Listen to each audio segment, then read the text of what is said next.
WMMS. Only a handful of live shows remaining for 2023. Got some good people going to be on the program until then. Kathy Griffin, Dee Snider, our buddy Chris Frangiola is going to be back in. And whoever else I can squeeze in. There's a hot funny, Chris Frangiola. A hot funny? Yeah, he's hot and he's funny. Where's the hot funny come from? He's talking about Matt Rife. Oh, Matt Rife. Yeah.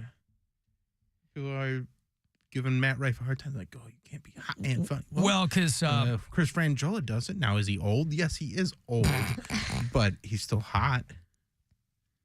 Well, somebody texted me when we were discussing the Matt Rife thing, and person texted and said, I love the show, but you guys are the problem with America. Yeah, we are. You are demasculating America. I think emasculating is what they're going for there.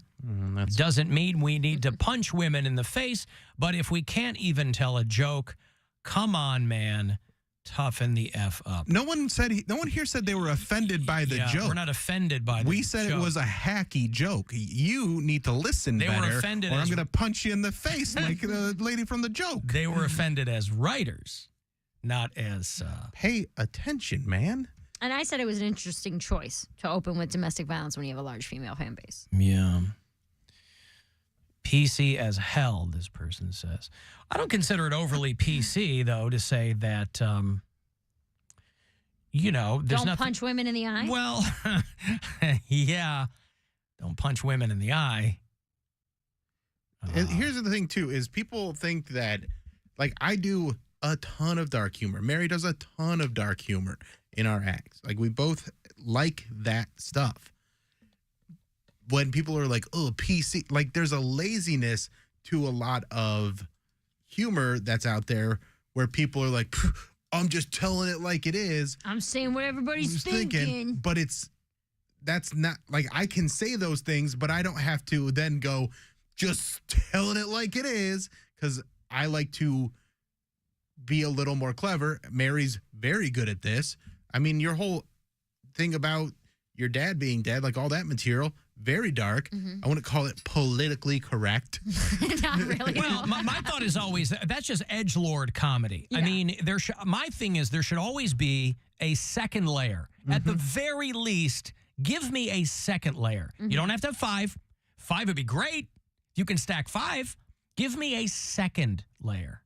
Yeah. Because everybody can do one layer. Mm-hmm. Even people who aren't that funny can do one layer.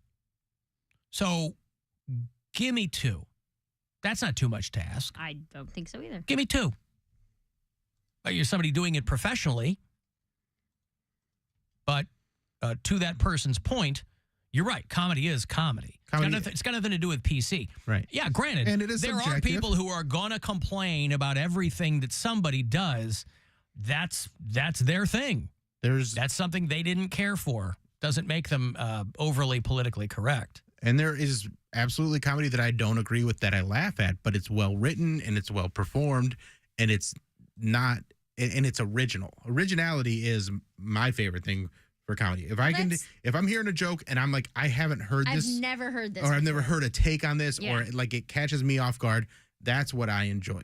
When I hear something like she had a black eye and then you go with the first joke that you can make of, she must not know how to cook, and that's why she got punched in the eye. Like, that is, I'm not offended because it's like, oh, it's making light of domestic violence. I'm offended because I'm like, that is just a lazy joke. Mm-hmm. When you talk about laughing at things you don't agree with or even necessarily want to laugh at, that's how I feel about Bill Burr.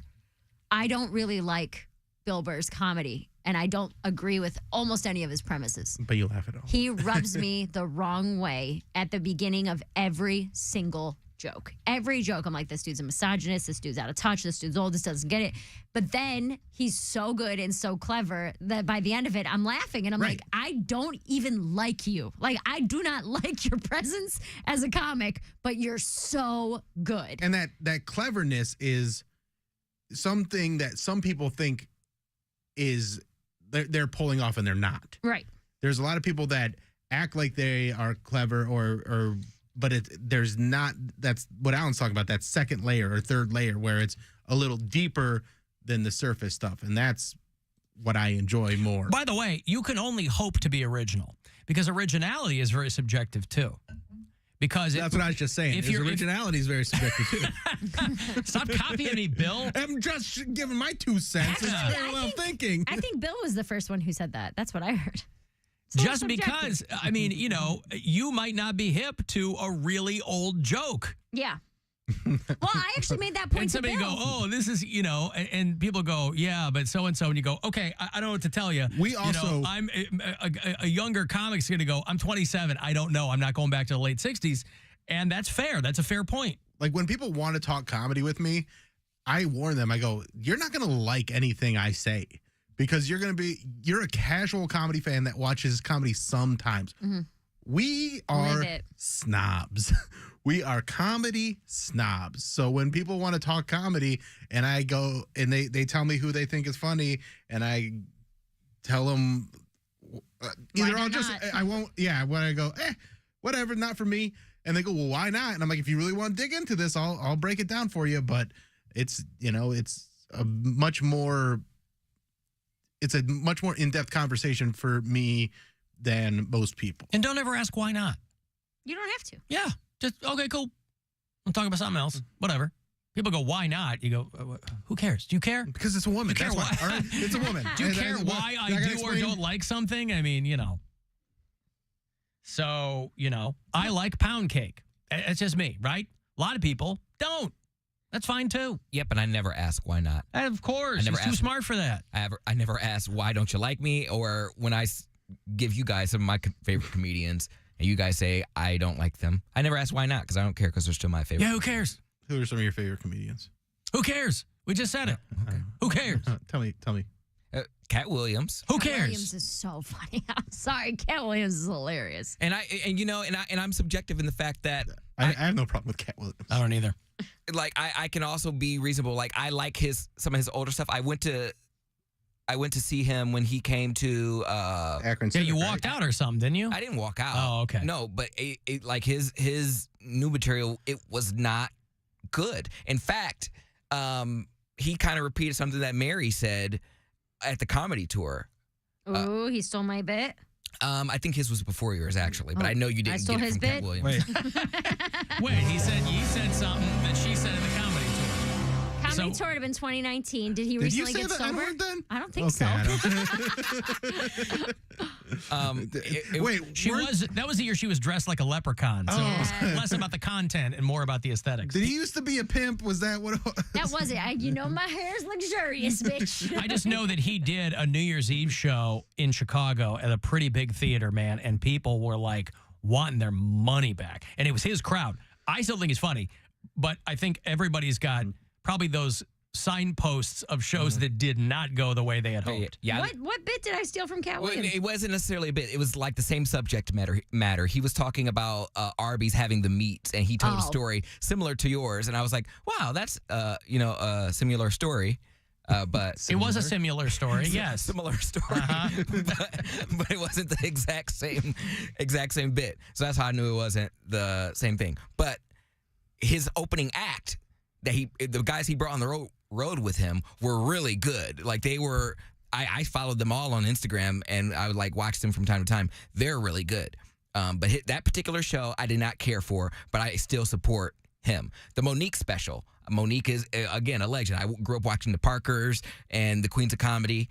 I respect the hustle. Her Netflix special, with all the hype that came with it, with her suing Netflix Screaming and and doing all yelling, that stuff, yeah. that was not great. But I would still go back and watch some of the old comedy that she did, and I love it. So I would still support. Katt's work was getting overshadowed by all the other dumb crap he was in the news Getting for. beat up by a 13-year-old and stuff. He hits a Target cashier, and then he's going to retire from comedy, and then he's going to sue the city of Seattle, and all this. You're like, come on, And there's man. some people, and I will say Just be funny. what their gift is. Katt Williams, Poundcake, we call them those people, not some people.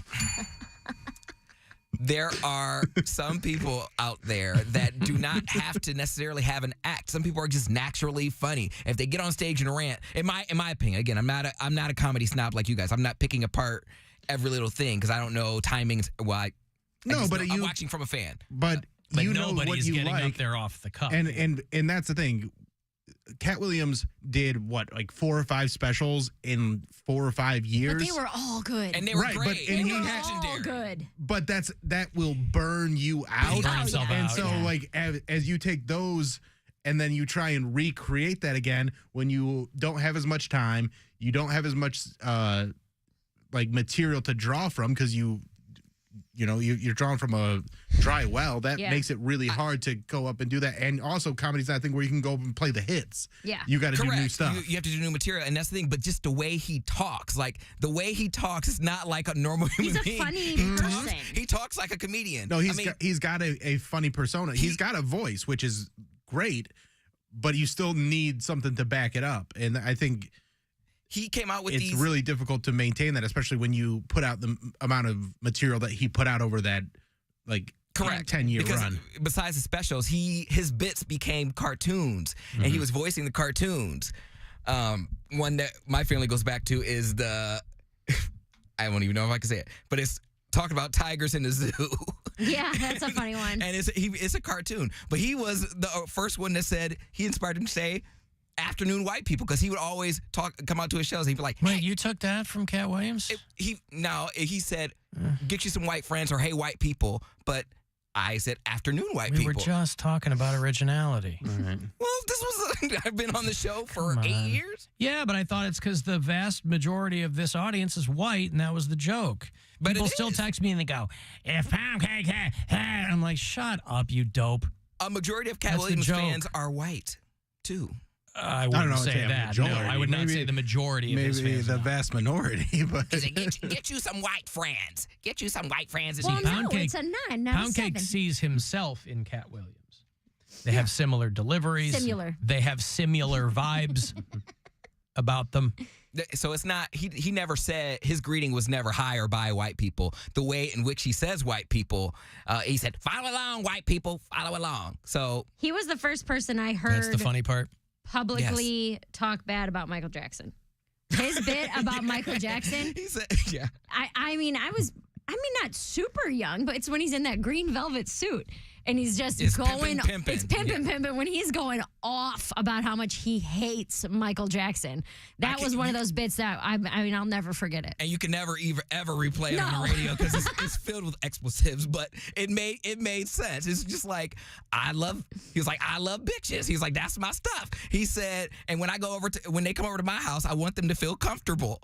He's like, so I got Alizé. He's like, I don't drink no Alizé. are you doing his bit right He now? is. He's Let him doing go. his whole act, yes. But bitches What is do. the what He's is like, the "Let bitches hour? What if people because what can I people think go he's doing watch? really well. It's called Pimpin' Pimpin'. Just type in. All right, there you go. Katt Pimpin', Williams, pimpin'. Katt Williams, Michael Jackson, and you'll see the bit that we're talking about because he closes out the show with it. Unless you really want, I mean, this could be the new podcast. Poundcake does Katt Williams, I would listen like every week. like a like a dramatic reading. Sometimes they'll stage dramatic readings of things. It could be Poundcake recreates Katt Williams stand-up specials. That might be something. I mean, that's Pound Cat. people have podcast. giant TikTok followings because they just do like they'll play a comedy sound like Lip sync. and then they lip sync it. Yeah. But his other one that stuck with me forever, that I honestly, when I'm having a bad day and I'm feeling bad about myself, the bit that he has about haters, I'll play it. I'll play it back to myself because the premise of the bit is that's what they're supposed to do. That is their job as haters, is to talk smack on you and try to bring you down to their level. Let them do their job. Like, that's what they're going to do. And basically saying, like, yeah, if you don't have haters, you need to work to get more. Like, if you have haters, that's a sign of, He said, if you a drug dealer, you've been selling weed for 10 years and you ain't ratcheted up to crack cocaine, then you not on your grind. You're not in tune with your star player. Mm-hmm.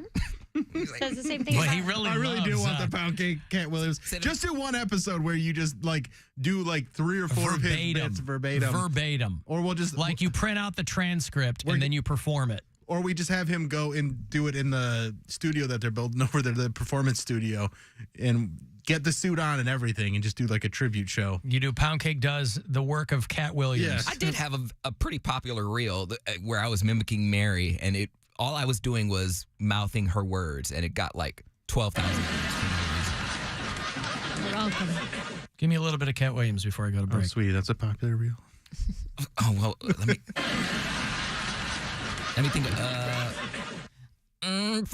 No, I can't even. I'm trying. It's so hard. There it is. Also, because you have to censor yourself That's so what I'm much. trying to think of something where it's clean. We censor ourselves all day, every day. We're not but Katt it's Williams. not Katt Williams. His I'm coming to that conclusion. His expletives are part of the show. I've got to take a break. If you want to send a text, 35192 to do that, and we'll be back. It's the Alan Cox Show on 100.7 WMMS and everywhere you go on our free iHeartRadio app.